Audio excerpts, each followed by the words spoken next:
George Michael is flying me to Seattle so that I can play Imagine on John Lennon's piano. Apparently Kenny Goss and his partner George Michael found Bill's story on the internet, and they wrote to Caroline True and told her to see if she could get a hold of the parents of Bill Clayton and asked if we would consider being part of their project, the Imagine Piano Piece Project. She emailed me a Monday a week ago. Today is Tuesday.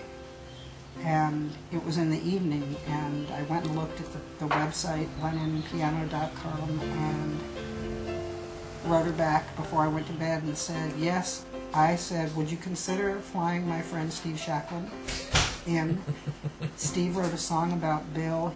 She found some words left in his notebook. The only clue he left behind. I would love to have him here to play Bill's song and maybe Imagine on John Lennon's piano. And she said, well, send me some information and we'll consider it. And so I sent her Steve's blog and the lyrics to Bill's song. And she wrote back very quickly and said, absolutely, see if you can get Steve to come. A week ago, I get an email from Gabby saying, hey, I got a call from this woman and she wants to know if you'd like to come here to Olympia and play Imagine on John Lennon's piano.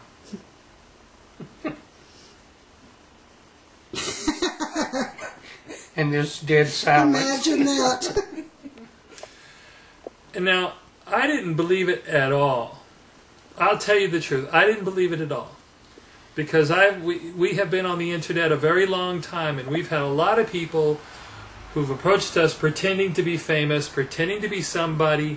It just happens. It's one of those things that you just... And what made it worse is Gabby sent me the link to lennonpiano.com, and when I went on the page, it wouldn't come up. Because for some reason in the hotel that we were at in Houston, there must have been some kind of, address mix-up or something. So I'm sitting here trying to see if I can make this thing real. And the page is not coming up, and I can't see anything, and this woman is supposed to be representing George Michael, and they sent along a copy of a press release. Well, that was her name, so the name was right. But still, anybody can read a press release and pretend to be somebody else. And after all, when you get into this area of homophobia and stuff, you get a lot of wackos and kooks who really want to screw with your head. So I didn't believe any of it. And then when she called, she definitely had a British accent. And I thought, this might be true, but I was still holding my cards. People and I can thought, fake the accent too. I decided I will believe it when the confirmed plane reservation comes in my email as paid. And there it was. And now I've met her. I'm now in Olympia, Washington, and we're on our way to Gabby's house. It is the night before the big event. It's Monday. And I've met Caroline True, who is a doll, and the cameraman, who's, I think his name is Greg. So we've discovered that we're in the Olympian, the fabulous Olympian paper. Yeah. And then we went to Oklahoma, which was obviously, 170 people lost their lives there, and that was very emotional for me, because I was in New York on 9/11, I think I told you. And it sort of reminded me, it brought the whole 9/11 thing back to me. And I sort of walked into this place that was sort of as the sun was setting and burst into tears, and the woman said, don't cry. And you just think, well, you're right. And everyone there was so strong and was very solid. And then we went to Waco. We've had such great prayers, and the book will be fantastic. And the money for, the money, as you know, all the profits are going to charity. And we sort of figured that we can make so much more money for charity by making a film.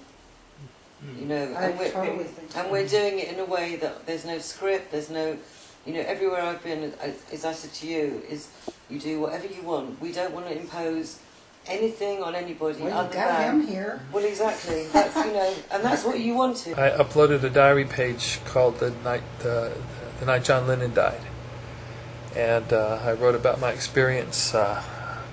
We were at the Columbus Airport Hilton. Turned on the TV, and there was the news about John Lennon. And I went back down to the bar, and because there weren't many people in the bar, they asked me if I would just play the first part of the set by myself on the piano. And so I did. I sat down and realized I was going to have to announce to the room that John Lennon had died. And so I did. And then not even from memory, because I didn't know the song. I'd never sung it before, but I sat down and I played Imagine all the way through with no mistakes. And that was my little tribute to John Lennon. So, Alec, I have to ask you, did you ever think, what was it, almost 10 years ago when I wrote Gabby, that one day John Lennon's piano would be sitting in your front yard? I never thought that 2 days ago. I decided that I would make CDs of a bunch of songs, Gabby's song, William's song, Holy Dirt, Connected, When You Care, and put them on a souvenir CD and hand them out to as many people as I can make CDs for. I just thought it'd be a good idea to give people something to take home with them. Bill Clayton, Imagine Peace Tour Souvenir CD, May 8th, 2007, Steve Schalchlin, bonusround.com. That's the name. All right. Well, what's amazing is you guys put yourself out and you allowed the world to share in your tragedy, and it saved a lot of lives. Yes, it has. And it's changed our lives, and ironically, for the better. We have much fuller and more enjoyable lives in many ways because of all the people that we have met. Sure. Because of this. Well, I mean, people have a choice when you have a tragedy. You can either do something good with it, or you can let it kill you. Yeah. You know, and that's a choice that you make. It didn't seem like a choice to us. Just what we had to do. I think that piano's going to show up at this house at 3 o'clock. He left a simple questionnaire. Will it always be like this? Is everything set in stone? Is there nothing I can change?